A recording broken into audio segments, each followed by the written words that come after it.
Frances C. Asuncion. Ngayon po, magtatanim po ako ng halaman ornamental. Ito po ay yung mga gamit na gagamitin.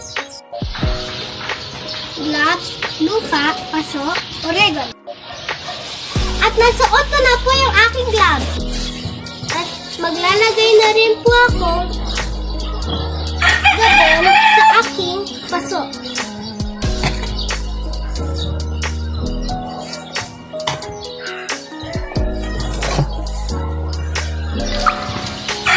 Next po, ito na po yung itatanig ko na ilalagay.